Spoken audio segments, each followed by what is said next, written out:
nombre es Juliana Soto, bienvenidos una vez más a nuestro Inside Health Podcast. El día de hoy tenemos una invitada súper especial, es la primera vez que nos acompaña, ella es la psicóloga clínica Luisa Aragón, quien nos va a estar contando de su amplia experiencia en todo este tema de la salud mental y además nos va a contar de un proyecto muy bonito que me gustaría que lo conocieran. Entonces, pues, bienvenida, Luisa.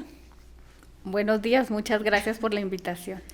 Pues gracias a ti por acompañarnos. Luisa, quisiera que nos contaras y que le contaras a las personas que nos ven y que nos escuchan cuál es tu experiencia como profesional y también que nos cuentes de este proyecto que estábamos hablando fuera de cámaras, que es el 7º piso, que nos cuentes un poquito de qué se trata, qué es lo que hacen, en dónde está ubicado, y entonces más o menos ahí vamos a ir abarcando otros temas que seguramente a la gente les va a interesar. Bueno, pues para empezar, además de ser psicóloga clínica, desde que empecé mi formación como psicóloga, me interesé y me orienté por el psicoanálisis lacaniano. Es una orientación del psicoanálisis que parte de Freud, pero sustenta sus principios y su teoría a partir de las enseñanzas de Jacques Lacan, francés. Y a partir del encuentro con el psicoanálisis de orientación lacaniana, también me encontré con que el psicoanálisis puede practicarse en instituciones, no solamente en un consultorio a puerta cerrada. Y ahí fue cuando me tomó esta idea de poder hacer un lugar donde se pueda alojar a nivel institucional a personas que tienen alguna dificultad que sobrepasa lo que podemos a veces atender en el consultorio. No quiere decir que lo que se hace en el consultorio se sustituya por lo que se puede hacer en un espacio institucional, sino se complementan, se enriquecen y al paciente le permite poder tener un espacio donde desarrollarse de otra manera. Uh-huh. Entonces, así fue como surgió esta idea de hacer este proyecto. En realidad, creo que me sorprendió más a mí la idea del proyecto que fuera algo que yo pensara con mucho tiempo de anticipación.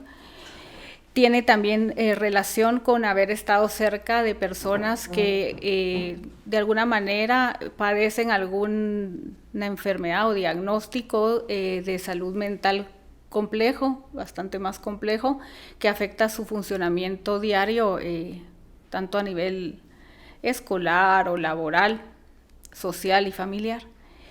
La idea es tener un espacio que, a diferencia de los niños, hemos visto que para los niños se construyen muchos espacios. Por ejemplo, para el autismo hay asociaciones de padres, hay asociaciones que trabajan con relación a la parte educativa, para dar un abordaje institucional. Y para los adultos esto quedaba de alguna manera pues flojo, no había un espacio que pudiera alojarlos más allá de lo que hacen los hospitales, que está muy bien, ¿verdad? Por ejemplo, un hospital, una internación como se hace en Inside Health es realmente muy importante en algún momento en una crisis. Pero ¿qué sucede después de que se pasó la crisis? Exacto. ¿Cómo puede uno seguir aportando y dándole cierta estructura que la institución a veces puede aportar a este tipo de pacientes? No quiere decir que todos los pacientes hospitalizados requieran de este tipo de institución. Muchos de nuestros jóvenes y adultos que están con nosotros a veces no han sido institucionalizados u hospitalizados. No se ha llevado a cabo esto porque no se ha requerido, no ha llegado el momento de una crisis de esa magnitud para que alguien tenga que ser hospitalizado. Y bueno, surgió, como te decía, un poco como que me sorprendió a mí la idea de hacer un proyecto así. Una llamada de un amigo neurólogo que tiene un colegio y había probado todas las maneras posibles de insertar a un alumno en el colegio, y ya este joven había pasado por muchísimos colegios, ya se había escapado de muchísimos lugares de salud mental. Y bueno, él me dice, creo que con usted podría estar. Y de la noche a la mañana, al día siguiente, armamos un espacio en la clínica donde yo trabajaba antes, en un espacio reducido. Y yo pensé que iba a llegar un día. Y ese joven llegó 1 año 7 meses, se graduó, pero más que graduarse del colegio, que no era el objetivo, digamos, principal, el objetivo era que cuidara de su vida, que pudiera tener un lugar donde se le recibiera con dignidad, que se le pudiera dar un espacio a alojar lo que él tenía para decir, más allá de los diagnósticos y los medicamentos que utilizaba. Y así fue gestándose este espacio hasta que creció a tal nivel que en el 2021 lo traslado a zona 4. Ok. Y qué interesante, Luisa, porque, bueno, ahorita que tú estabas explicando lo de esta persona que llegó contigo, no es un caso aislado, ¿verdad? O sea, yo he escuchado varios casos similares donde de verdad hay personas que van de un colegio a otro, a otro, a otro, y solo no logran, por ejemplo, poder como acoplarse a los colegios, ¿verdad? Entonces, de hecho yo cuando estaba en el colegio lo vi mucho, ¿verdad? Muchas personas pasaban de un colegio a otro, a otro, a otro, y eran como catalogados como los niños problema, ¿verdad? Y aún así sus papás también al final los veían como problemáticos, ¿verdad? Entonces, qué interesante que exista un proyecto donde estas personas, pues tú me vas a corregir, vamos a ir como afinando a ver qué tipo de personas son las que pueden asistir a este proyecto, pero donde estas personas pueden encontrar un espacio donde ellas se puedan sentir bien y cómodos, ¿verdad? Sin ser juzgados. Porque parte de lo que pasa en Guatemala, y me imagino que en el resto del mundo, es que no son comprendidos, la gente no lo entiende, la salud mental y las enfermedades de la salud mental solo no lo comprenden, ¿verdad? No lo ven así.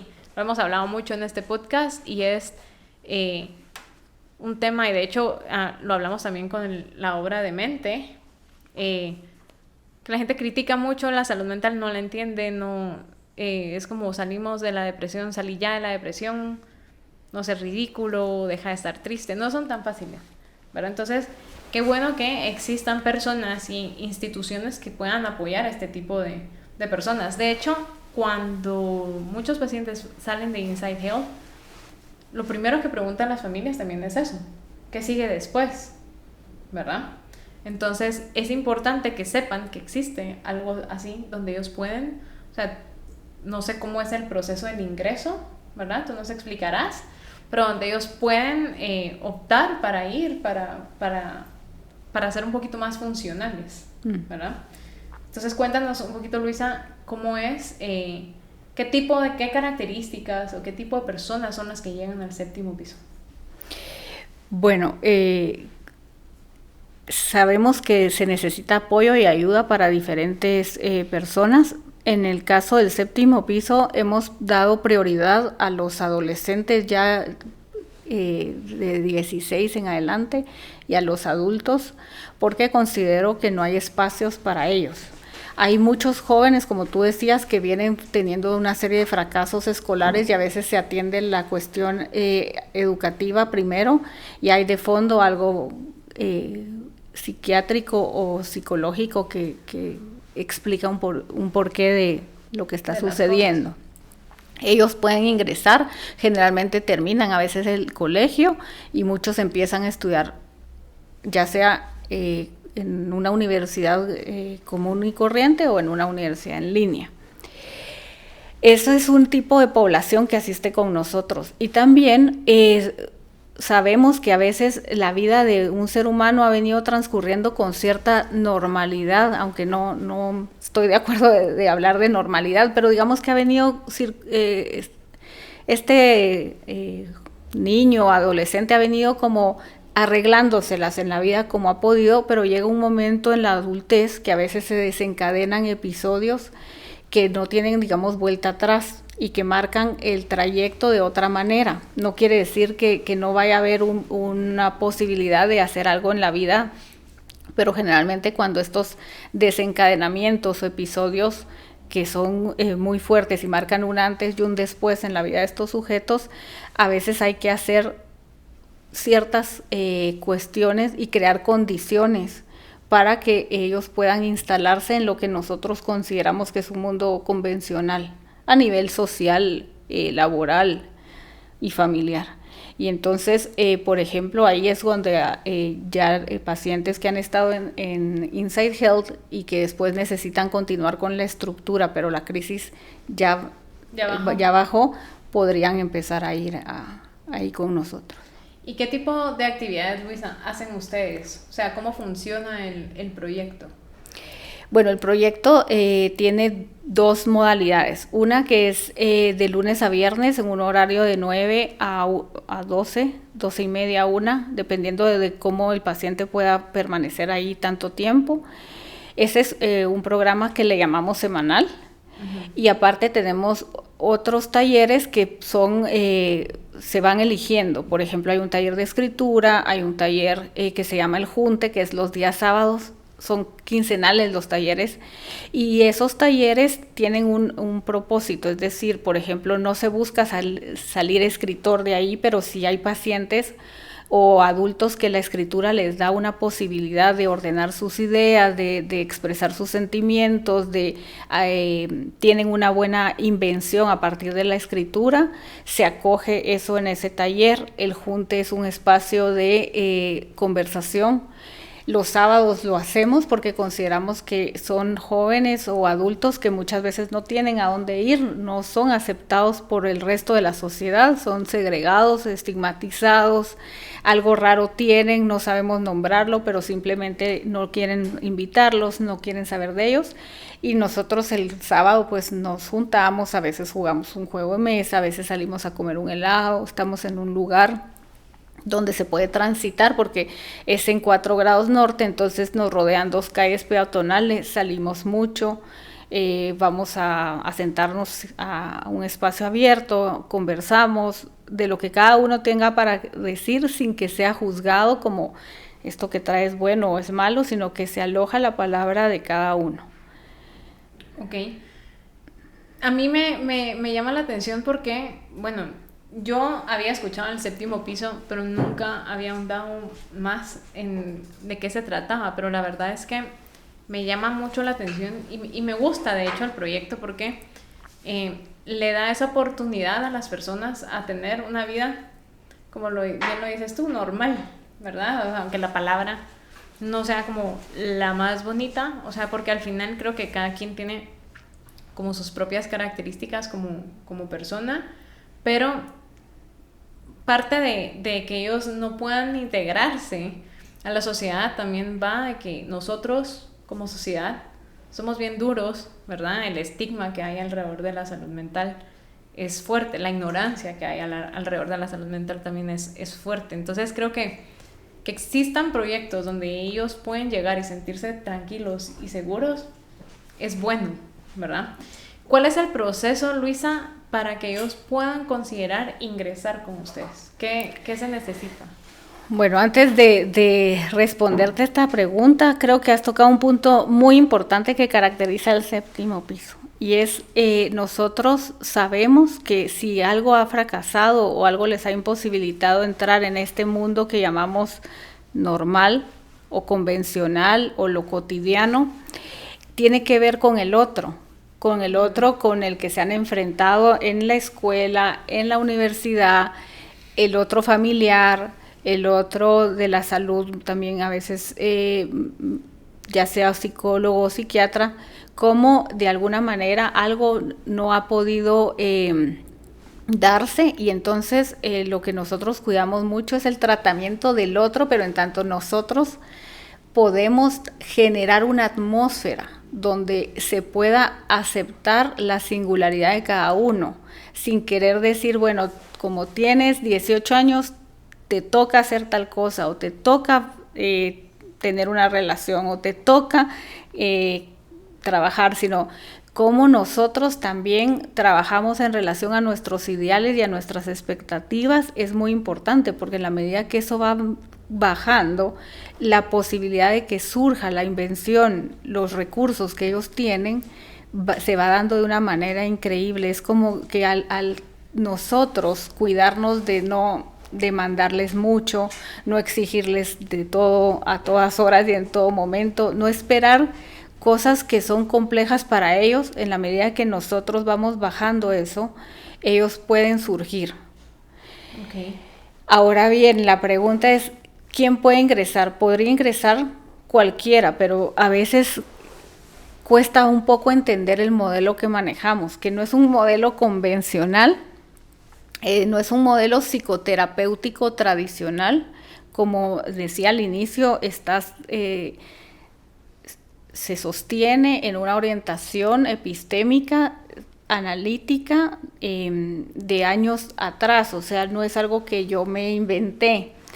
Estas instituciones surgieron en Europa y surgieron en Sudamérica. Son dirigidas por analistas de orientación también lacaniana. Muchas de ellas incluso viven personas ahí.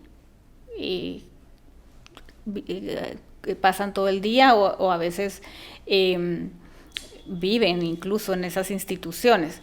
En el caso del Séptimo es un lugar de vida, precisamente es una institución donde se puede llegar a comer, se puede llegar a estudiar, se puede llegar a hacer muchas cosas dependiendo de los intereses de cada uno, pero no tenemos un programa específico para cada uno. Es un programa que se diseña a la medida de cada uno. De hecho, decimos, hay tantas instituciones como sujetos hay en ella. O sea, si hay 5 para cada uno, de los 5, el Séptimo es su Séptimo, con sus características y con su manera de operar. Entonces, lo que se necesita para entrar, que es la pregunta que me hacías, es tener la disposición para que esta manera en que funcionamos pueda dar frutos, es decir, que hay un tiempo de espera en donde nosotros conozcamos a este paciente o simplemente a un joven o a un adulto que pueda desplegar en un determinado momento qué es lo que le causa el interés, cómo es su manera de vivir, cómo se relaciona con los otros, cómo come, cómo son los fines de semana. Es una información bastante detallada que a veces uno quisiera empezar a intervenir y todavía no es el momento. Entonces, a veces lo que diría yo que se necesita para ingresar es un tiempo de espera para que el que va a entrar adopte a la institución, que pueda hacer un uso de la institución a su manera. Luisa, y cuéntame un poquito más de ti, ¿verdad? O sea, me imagino que dentro de este proyecto tú pones obviamente en práctica toda tu experiencia profesional, ¿verdad? Entonces, cuéntanos un poquito de qué tipo de terapia se dan, si se da, ¿verdad? ¿Qué tipo de terapia se da? Y enfocado a qué, ¿verdad? Uh-huh. Bueno, desde hace muchos años trabajo con niños, con adolescentes y adultos, y en esos años de recorrido he trabajado con lo que llamamos a veces patologías graves de la subjetivación. Entonces, en algunos casos, para la psicología o la psiquiatría pueden ser nombrados como bipolares, esquizoides, esquizotípicos. En algunos casos, pocos se nombra como trastornos psicóticos, algunas personas con adicciones, pero que en el fondo tienen otra sintomatología. Obviamente, pues con angustia y depresiones, ¿verdad? O sentimientos, digamos, que se les hace difícil enfrentarse a la vida. Sí es verdad que mucho de lo que en el consultorio he adquirido como experiencia, puedo, digamos, afinar un poco mi escucha y mi atención a ciertos detalles. Pero en el Séptimo trabajamos bajo una modalidad que se llama práctica entre varios. La práctica entre varios surgió en Italia con un analista que se llama Antonio Di Ciaccia. Él actualmente vive. Él fundó una institución que se llama Antena 110 y a partir del modelo de él se fueron generando otras instituciones como Le Curtil, Teadir, que son en Europa, y en Argentina La Cigarra, Hacer Lugar y Avenir. En, digamos, el resto de Latinoamérica no había un espacio psicoanalíticamente orientado a nivel institucional hasta que surge Séptimo Piso, que no se llamaba así al inicio, sino que simplemente se fueron dando las condiciones para que lo nombráramos séptimo piso, que también es curioso el nombre. Y esta práctica entre varios lo que busca es que nadie está en posición de yo soy el terapeuta que sabe, yo soy el analista que tengo 25 años de experiencia, no. Ahí todos somos intervinientes. Esa es la modalidad bajo la cual nos nombramos intervinientes. Quiere decir que podemos incluso intercambiar en algunos momentos. No es que es mi paciente y no puede estar con otra persona en otro momento, sino que todos trabajamos de una manera que podemos ir ocupando ciertos lugares, estando en ciertos talleres, en otros no, porque es un trabajo bastante cansado y demandante, ¿verdad? Me imagino. A veces no solo es con el paciente, sino atender muchos pedidos de la familia, que es una de las cosas que también dificulta.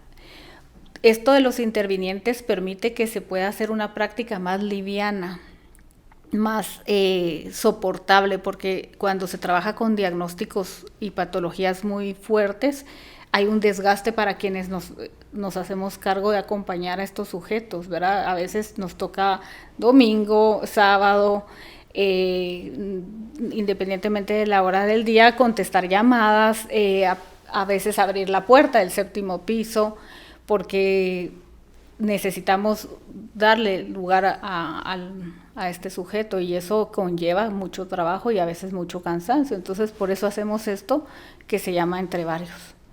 Ok, tú tocaste un tema que a mí, y lo hablábamos fuera de cámaras, que me parece interesante porque nunca lo hemos platicado dentro del podcast, ¿verdad? Que es el tema de la psicosis, ¿verdad? Esto es yo que veo recibo todas las llamadas en crisis de las familias,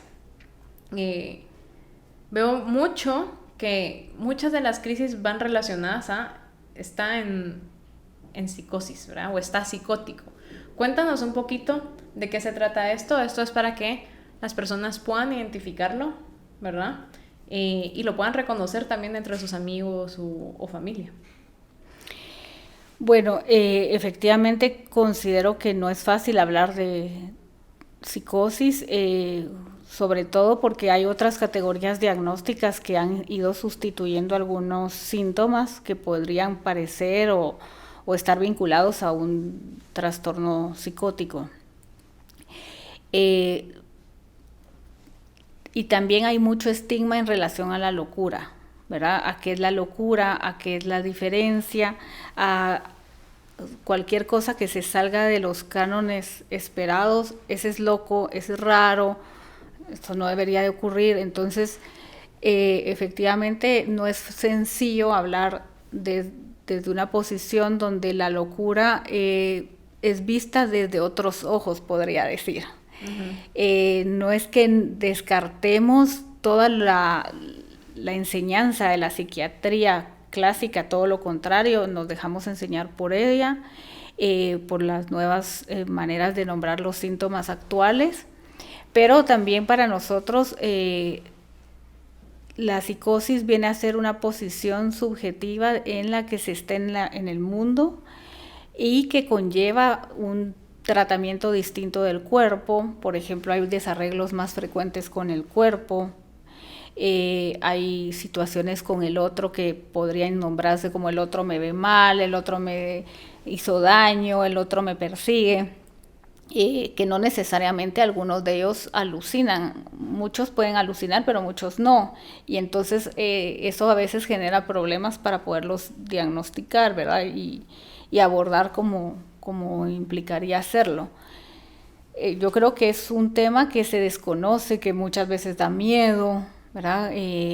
Porque se piensa que nos van a agredir, que nos van a hacer daño, entonces lo que hacemos es no querer saber de eso y evitarlo y alejarnos. Luisa, sí, la verdad es que este tema de la psicosis, y no solo el tema de la psicosis, yo que veo todo esto todos los días, puedo decir que aunque en la actualidad el tema de la depresión, la bipolaridad, sea más común, ¿verdad? Que en otros tiempos, sigue habiendo un estigma, ¿verdad? O sea, sí, y lo complejo es que yo puedo tener un hijo y si yo no lo entiendo, lo voy a estigmatizar de igual forma, ¿verdad? Entonces, yo sé que muchas veces también las familias son parte de que las personas no se sientan tranquilas, no estén cómodas, no las escuchan. Entonces, el tema de la psicosis, pues para mí es más normal, ¿verdad? O sea, pero sí tienes toda la razón cuando la persona está en psicosis, la gente la cataloga como está loca, ¿verdad? O nos van a hacer daño. Y aquí va mi pregunta. La psicosis, Luisa, ¿esto se mantiene? O sea, por básicamente el resto de la vida de la persona, o eso se puede bajar, o se elimina, o cómo funciona. Bueno, hay muchas perspectivas en relación a un diagnóstico de tipo psicótico, ¿verdad? No es lo mismo cómo lo piensa un cognitivo conductual, cómo lo piensa un psicoanalista, cómo lo piensa un psiquiatra, y cómo se piensa, digamos, desde el DSM-5. Generalmente esas categorías han ido variando mucho y casi que está en extinción el diagnóstico. Aparece como un síntoma a veces en pacientes bipolares que son muy graves, o que en otros pacientes, digamos, con trastornos de la personalidad. Ahí es cuando se hace mención a un núcleo, a un punto de psicosis, o con pacientes con consumo de sustancias.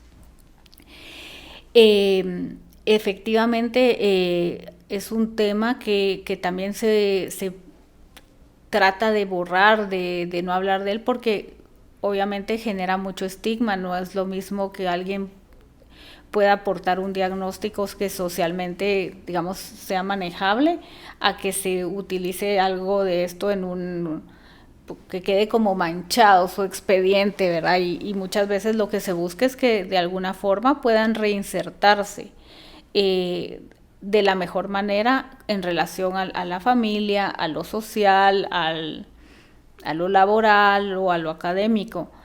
Yo no pensaría que es algo que, digamos, tiene que ser igual toda la vida, sino que va habiendo mutaciones. Muchas veces los medicamentos hacen un gran aporte para poder estabilizar estos episodios. Con medicamento y cuando acceden a tener algún tratamiento, ya sea en el consultorio privado o en una institución, o con ambos componentes, podríamos decir que se ven buenos efectos terapéuticos.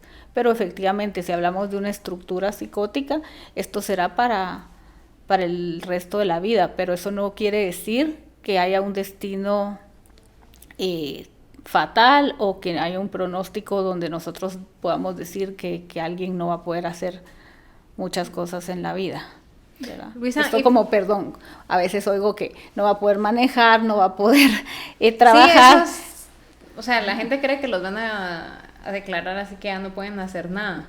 Eso, ¿verdad? Pues efectivamente nos sorprenden mucho todos los pacientes, nos muestran que las cosas pueden cambiar. ¿Verdad? Por ejemplo, y aquí va tal vez mi última pregunta para ir terminando, es de todas las llamadas que yo recibo, las personas están pasando por una crisis por primera vez con un familiar, ¿verdad? Entonces no tienen médico psiquiatra, no tienen ningún diagnóstico, no saben, lo único que saben es que la persona está sumamente agresiva y no quiere pedir ayuda, o está reacia, o no quiere salir de la cama por un tema de depresión. ¿Ellos pueden abocarse al 7º piso sin diagnóstico, o ustedes lo diagnostican, o cómo funciona? Generalmente quienes asisten ya han ido haciendo un recorrido por diferentes especialistas. A veces varía mucho. Hay quienes les sirve más tener primero unas consultas a nivel privado, y un tratamiento, digamos, con un psiquiatra y un psicólogo, o con un analista a nivel individual, y posteriormente pueden pasar al 7º piso.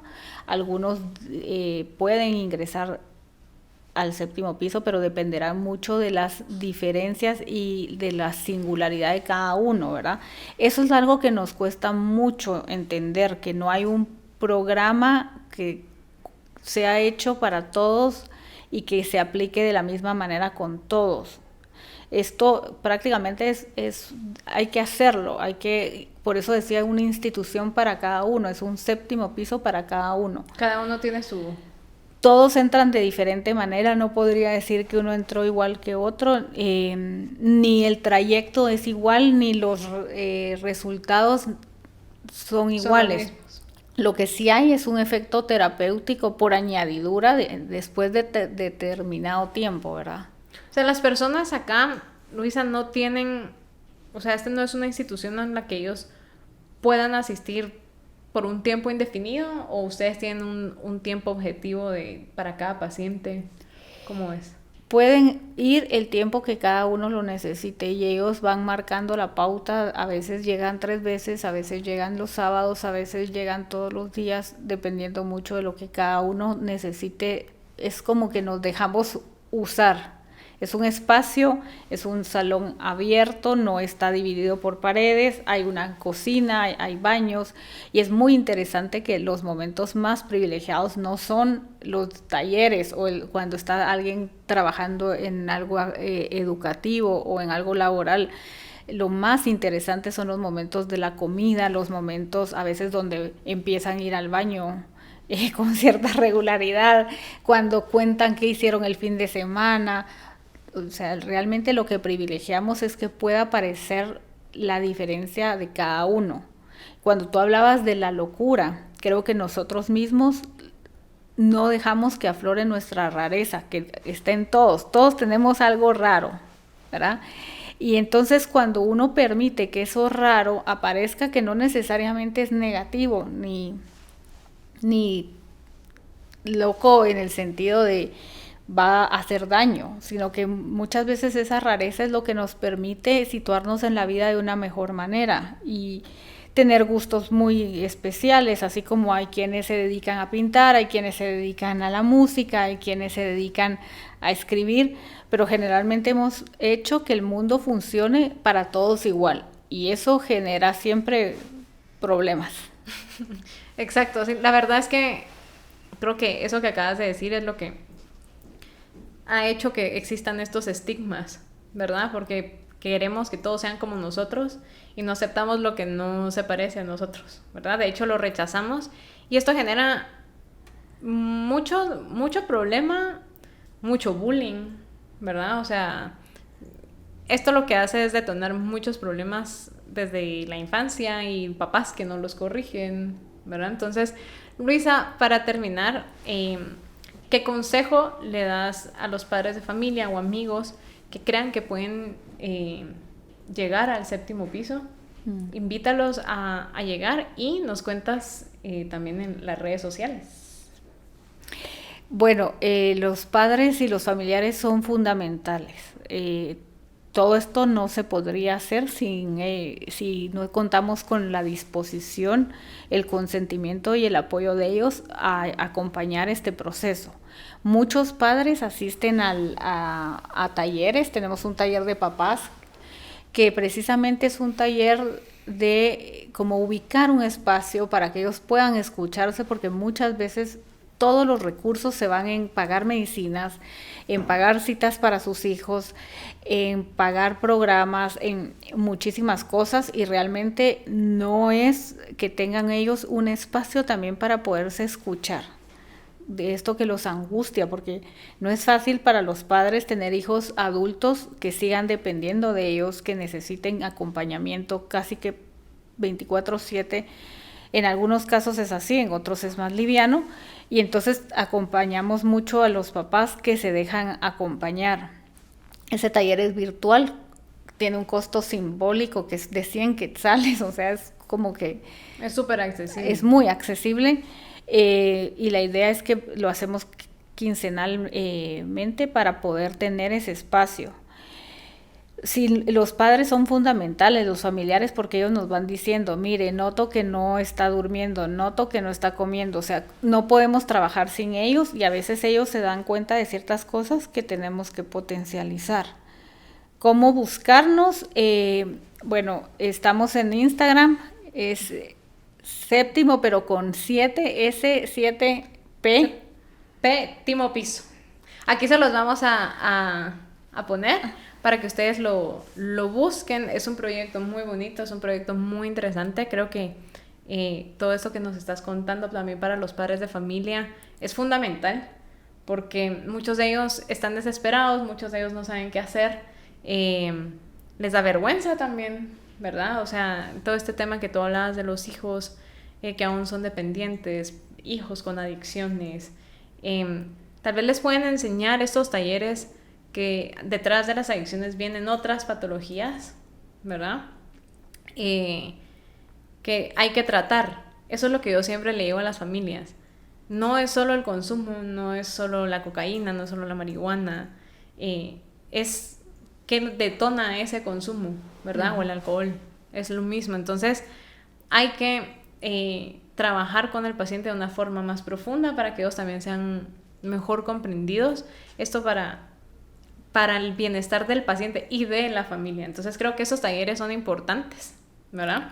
Son reducidos, son espacios también reducidos y no podemos aceptar a cualquiera ni todo el tiempo tenemos la disposición, porque como les explicaba que somos hacemos este trabajo entre varios, generalmente somos 4, ya sea psicólogos, psicopedagogos o puede ser un artista incluso, que están trabajando en los talleres. Siempre 4, 3, no es fácil poder contar con todo el digamos, personal para atender a todos los casos que quieren asistir. Hay ciertas, digamos, restricciones porque nosotros realmente no hacemos esto por negocio. Esto es un trabajo que se orienta a generar estos espacios, pero todos trabajamos en nuestro consultorio, en nuestros posibles lugares de trabajo y vamos haciendo esos espacios para poder sostener el séptimo. Okay. No es algo que, digamos, genera unas ganancias que permita hacer muchísimas cosas. Quisiéramos en el futuro poder ofrecer más. Entonces, pues una de las maneras de contactarme es por el WhatsApp mío. Pueden escribir al WhatsApp, nos da tu número. 54 82 27 30. Bueno, pues ya saben que le pueden escribir a Luisa a ese teléfono o también pueden hablar al 2220 44 54, que es el número del séptimo piso. Igual recuerden que si quieren más información acerca de ella o quieren contactarse con nosotros, nos pueden escribir a través de nuestras redes sociales. Esto es en Facebook Inside Health GT y en Instagram Inside Health-GT. Muchísimas gracias, Luisa, por estar con nosotros. Muchísimas gracias por acompañarnos. Espero que les guste y compartan este podcast a las personas que creen que lo van a necesitar. Gracias. Gracias por la invitación.